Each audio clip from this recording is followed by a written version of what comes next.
बेलापुर गांव के अंदर एक छोटा सा तालाब था जो कि बहुत प्यारा था। उस तालाब के अंदर सुंदर सुंदर मछलियां रहा करती थीं।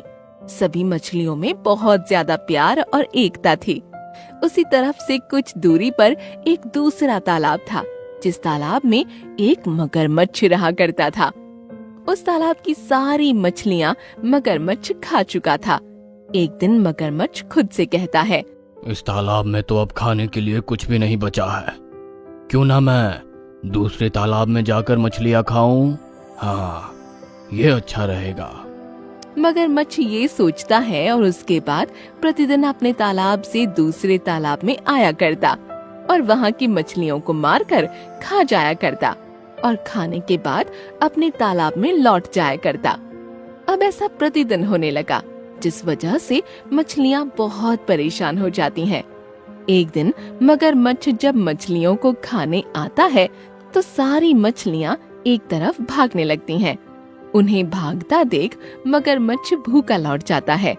तभी मुखिया मछली की नजर सारस पर पड़ती है और वो कहती है, अरे ये क्या, देखो उस दिशा में सारस है। भले ही इस मगरमच्छ से हम बच जाएं, लेकिन सारस की नजर बहुत तेज होती है और हम उसकी नजरों से खुद को नहीं बचा पाएंगे। मुखिया मछली की बात सुनकर सारी मछलियां घबरा जाती हैं और इधर उधर भागने ही वाली होती हैं कि तभी सारस कहता है, मछलियों, मुझसे डरो मत। मैं यहाँ तुम्हें खाने नहीं, तुमसे दोस्ती करने के लिए आया हूँ। इसीलिए तुम लोगों को मुझसे डरने की कोई जरूरत नहीं है। हम कैसे मान लें कि तुम हमसे दोस्ती करना चाहते हो? हम तुम्हारा आहार हैं और कोई भी प्राणी या पक्षी कभी अपने आहार से दोस्ती नहीं करता।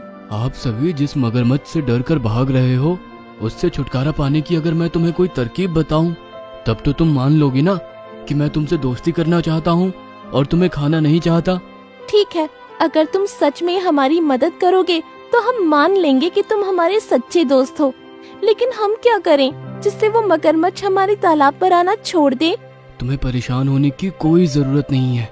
बस मैं तुम्हें एक तरकीब बताता हूँ, वैसा ही करना। मैं तुम लोगों से वादा करता हूँ, वो मगरमच्छ चाहकर भी तुम लोगों को नहीं खा पाएगा। सारस ये बोलकर सब मछलियों को धीरे से एक युक्ति बताता है और वहाँ से उड़कर चला जाता है और एक बीज उन्हें लाकर देता है, जिसे तालाब के अंदर बोने से जलकुंभियां उग जाती हैं और मछलियों के लिए एक सुरक्षित सीमा रेखा बन जाती है। मगरमच्छ अगले दिन मछलियों को खाने आता है, लेकिन उन जलकुंभियों की वजह से वो निराश होकर लौट जाता है। ये देखकर सारी मछलियां बहुत ज्यादा खुश हो जाती हैं। तभी सारस कहता है, अब मगरमच्छ तुम सबको कभी नहीं खा पाएगा। सारस, अब हमें यकीन हो गया है कि तुम हमारे सच्चे मित्र हो। तुमने उस मगरमच्छ से हम सबकी जान बचाई।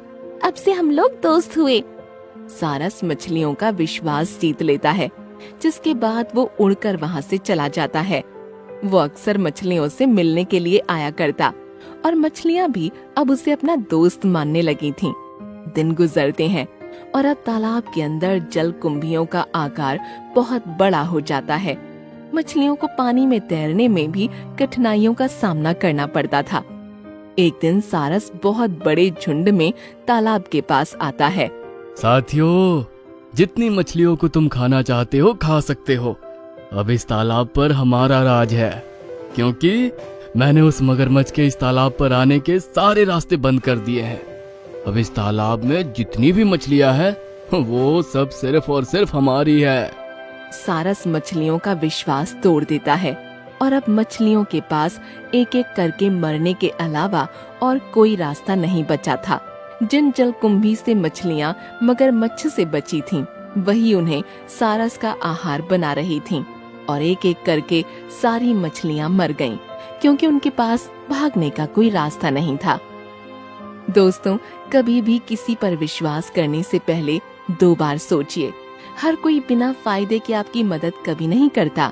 अगर कोई भी आपकी मदद कर रहा है तो सबसे पहले ये जानने की कोशिश कीजिए कि मदद करने के पीछे उसकी कोई गलत मंशा तो नहीं।